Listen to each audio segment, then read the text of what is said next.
কি মজা কি মজা, আজকে শাশুড়ি নেই, বাপের বাড়ি গেছে। আজকে আমি আমার মনের মতো রান্না করে খাবো। আমার যা খেতে ইচ্ছে করবে আমি সব রান্না করতে পারবো। কি মজা কি।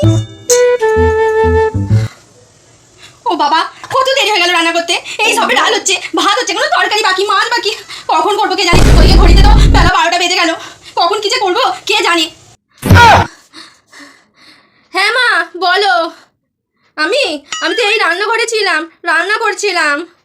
না শাশুড়ি নেই তো, উনি তো বাপের বাড়ি গেছে, তাই তো আমাকে রান্না করতে হচ্ছে। হ্যাঁ হ্যাঁ, এই ভাতটা হচ্ছে, ডালটা হয়ে গেছে, আর মাছের তরকারিটা এখনো বাকি আছে।